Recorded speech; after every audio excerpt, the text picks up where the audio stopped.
ಎಲ್ಲಿ ಸ್ಥಾನಮಾನ ಇಲ್ಲವೋ ಅಲ್ಲಿ ಸಿದ್ಧಾಂತ ಇಟ್ಕೊಂಡು ಬದುಕಿ ಏನು ಉಪಯೋಗ? ಇದು ಇವತ್ತು ಬಹುತೇಕ ಸಿದ್ಧಾಂತ ಆಧಾರಿತ ರಾಜಕಾರಣ ಮಾಡಿಯೂ ಪಕ್ಷಗಳಲ್ಲಿ ಅವಕಾಶ ಸಿಗದವರ ಮನದ ಮಾತು. ಬಿಜೆಪಿಯಲ್ಲಿ ಮ್ಯಾನ್ ಆಫ್ ಪ್ರಿನ್ಸಿಪಲ್ಸ್ ಅಂತಲೇ ಗುರುತಿಸಿಕೊಂಡಿದ್ದ ದಿವಂಗತ ಅನಂತ್ ಕುಮಾರ್ ಅವರ ಪತ್ನಿ ತೇಜಸ್ವಿನಿ ಅವರ ಮನಸ್ಸಿನಲ್ಲೂ ಕೂಡ ಇಂಥದ್ದೇ ಭಾವನೆ ಮೂಡಿದ್ಯಾ? ಅದೇ ಕಾರಣಕ್ಕೆ ಪಕ್ಷ ತೊರೆಯೋ ನಿರ್ಧಾರಕ್ಕೆ ಹತ್ತಿರವಾಗ್ತಿದ್ದಾರಾ? ಎಲ್ಲ ಪ್ರಶ್ನೆಗಳಿಗೆ ಕಾರಣವಾಗಿದ್ದು ಆ ಒಂದು ಭೇಟಿ.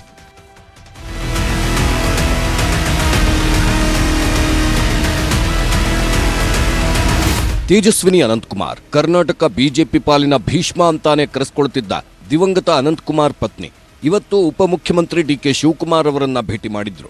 ಕೆಲವು ಫೈಲ್ಗಳನ್ನ ಡಿಕೆಶಿಗೆ ಕೊಟ್ರು. ಆಮೇಲೆ ಹೆಚ್ಚು ಕಮ್ಮಿ 45 ನಿಮಿಷಗಳ ಕಾಲ ಚರ್ಚೆ ನಡೆಸಿ ಹೊರಟರು. ಹೋಗುವಾಗ ತೇಜಸ್ವಿನಿ ಅನಂತಕುಮಾರ್ ಹೇಳಿದ್ದು ಒಂದೇ ಸಾಲು, ನೋ ಪಾಲಿಟಿಕ್ಸ್ ಅಂತ.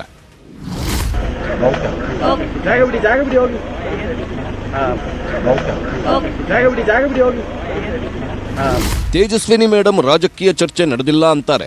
ಆದ್ರೆ ಡಿಸಿಎಂ ಡಿಕೆ ಶಿವಕುಮಾರ್ ಟ್ವೀಟ್ ಹಾಕಿದ್ರು, ಶ್ರೀಮತಿ ತೇಜಸ್ವಿನಿ ಅವರು ನನ್ನನ್ನು ಕುಮಾರಕೃಪಾ ಅತಿಥಿ ಗೃಹದಲ್ಲಿ ಭೇಟಿಯಾಗಿ ರಾಜ್ಯ ರಾಜಕೀಯ ವಿಚಾರಗಳ ಕುರಿತು ಚರ್ಚಿಸಿದ್ರು ಅಂತ.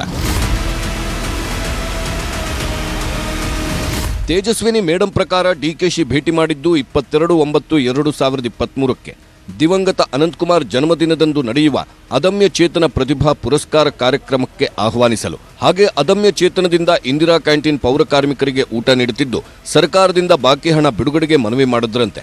ಆದರೆ ಕಾಂಗ್ರೆಸ್ ಮೂಲಗಳು ಹೇಳುತ್ತಿರೋದೇ ಬೇರೆ. 2024 ಲೋಕಸಭೆಗೆ ಕಾಂಗ್ರೆಸ್ನಿಂದ ಸ್ಪರ್ಧೆಗೆ ಡಿಕೆಶಿ ಆಹ್ವಾನಿಸಿದ್ರಂತೆ.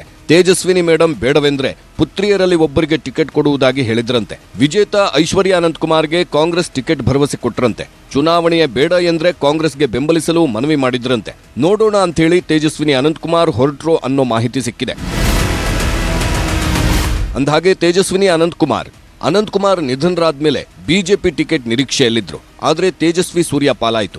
ಆಮೇಲೆ ರಾಜ್ಯ ಬಿಜೆಪಿ ಉಪಾಧ್ಯಕ್ಷೆ ಸ್ಥಾನ ಕೊಟ್ಟರು. ಪಕ್ಷದಲ್ಲಿ ಗುರುತಿಸಿಕೊಂಡಿದ್ದು ವಿರಳ. 2023ರ ವಿಧಾನಸಭೆ ಚುನಾವಣೆಯಲ್ಲಿ ಬಸವನಗುಡಿ ಟಿಕೆಟ್ ನಿರೀಕ್ಷೆಯೂ ಹುಸಿಯಾಯಿತು. ಅದೇ ಸಮಯದಲ್ಲಿ ಪುತ್ರಿ ವಿಜೇತಾ ಅನಂತಕುಮಾರ್ ಜೆಡಿಎಸ್ನವರನ್ನ ಹೊಗಳಿ ಹಾಕಿದ್ದ ಟ್ವೀಟ್ ತೇಜಸ್ವಿನಿ ಮೇಡಮ್ ಪಕ್ಷ ಬಿಡುತ್ತಾರೆ ಅನ್ನೋ ಸುದ್ದಿ ಹಬ್ಬಿಸಿತ್ತು.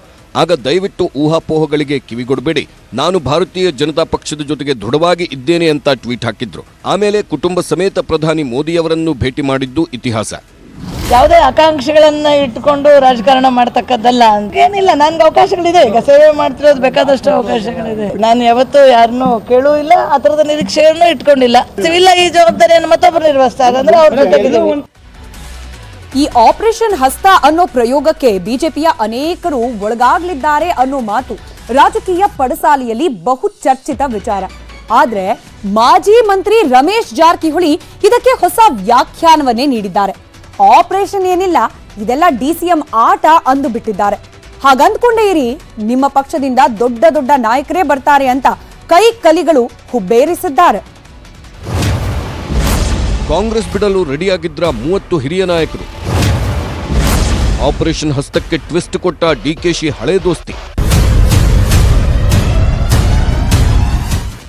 ಇಷ್ಟು ದಿನದಿಂದ ಸದ್ದಿಲ್ಲದೆ ಸುದ್ದಿಗೂ ಸಿಗದೆ ಕ್ಷೇತ್ರದಲ್ಲಿ ಓಡಾಡುತ್ತಿದ್ದ ರಮೇಶ್ ಜಾರಕಿಹೊಳಿ ಹೊಸ ಬಾಂಬ್ ಹಾಕಿದ್ದಾರೆ. ಆಪರೇಷನ್ ಹಸ್ತ ಅನ್ನೋದೇ ಸುಳ್ಳಂತೆ. ಕಾಂಗ್ರೆಸ್ ಬಿಡಲು ರೆಡಿಯಾಗಿದ್ದವರನ್ನ ಹಿಡಿದಿಟ್ಟುಕೊಳ್ಳಲು ಆಪರೇಷನ್ ಹಸ್ತ ಅಂತ ಡಿಕೆ ಶಿವಕುಮಾರ್ ದಿಕ್ಕು ತಪ್ಪಿಸಿದ್ರಂತೆ. ಆಪರೇಷನ್ ಹಸ್ತ ಬಗ್ಗೆ ಹೇಳ್ಬೇಕಂತಂದ್ರೆ ಆಪರೇಷನ್ ಹಸ್ತ ಮಾಡೋರು ಮೂರ್ಖರ, ಹೋಗೋರು ಮೂರ್ಖ. ನಾವು ಮಾಡಿದ ಒಂದು ಅರ್ಥ ಅದು ಸ್ವಂತ ನಮ್ಮ ಮನಸ್ಪೂರ್ವಕ ಹೋಗಿದ್ದು, ನಮ್ಮ ಸರ್ಕಾರ ಮಾಡಿದ್ದು, ಅದಕ್ಕೆ ಯಶ ಕಂಡಿದ್ದೀವಿ. ಕಾಂಗ್ರೆಸ್ ಪಕ್ಷದಲ್ಲಿ ಹಿರಿಯ ಶಾಸಕರು 25-30 ಜನ ಕೂಡಾದ್ರು. ಅವರು ತಮ್ಮ ಅಂದ್ರೆ ಏನೇ ಮುಂದೆ ನಿಲ್ತಬೇಕಂತ ಅದನ್ನು ಮರ್ಸಾಕ ಇದನ್ನ ಮಹಾನಾಯಕ ಮಾಡಿದಂತ ಕುತಂತ್ರ. ಇದು ಆಪರೇಷನ್ ಹಸ್ತ ಅಲ್ಲ, ದೃಷ್ಟಿಯ ಬೇರೆ ಕಡೆ ಮಾಡಕ್ಕೆ ನಾಟಕ ಇದೆ. ಕಾಂಗ್ರೆಸ್ಗೆ ವಾಪಸ್ ಹೋಗ್ತೀರಿ ಅನ್ನುವಂಥ ಮಾತುಗಳು ಕೇಳಿ ಬರ್ತಾರೆ. ನಾನು ರುಂಡ ಸಹಿತ ಹೋಗಂಗಿಲ್ಲ, ಅಲ್ಲಿ ಇಲ್ಲೇ ಉಳಿಯೋದು. ಬಿಜೆಪಿಯಲ್ಲೇ ಎಂಡಿ ನನ್ನ ರಾಜಕಾರಣ. ಉಪಮುಖ್ಯಮಂತ್ರಿ ಡಿಕೆ ಶಿವಕುಮಾರ್ ಹೆಸರನ್ನೇ ಹೇಳದೆ ಮಹಾನಾಯಕ ಅಂತ ರಮೇಶ್ ಜಾರಕಿಹೊಳಿ ಅಬ್ಬರಿಸಿದ್ರು. ಇನ್ನೊಂದು ಕಡೆ ಕಾಂಗ್ರೆಸ್ ಘಟಾನುಘಟಿಗಳು ಆಪರೇಷನ್ ಹಸ್ತ ಸಕ್ಸಸ್ ಆಗುತ್ತೆ ಅಂತಿದ್ದಾರೆ.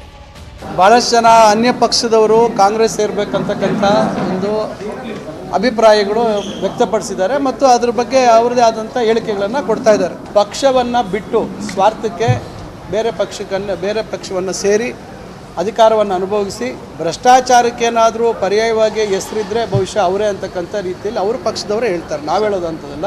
45 ಜನ ಕಾಂಗ್ರೆಸ್ನ ಶಾಸಕರು ನನ್ನ ಜೊತೆ ಸಂಪರ್ಕದಲ್ಲಿದ್ದಾರೆ. ಯಾವಾಗ ಬೇಕಾದರೂ ಬರುವಂಥ ಸಾಧ್ಯತೆ ಇದೆ.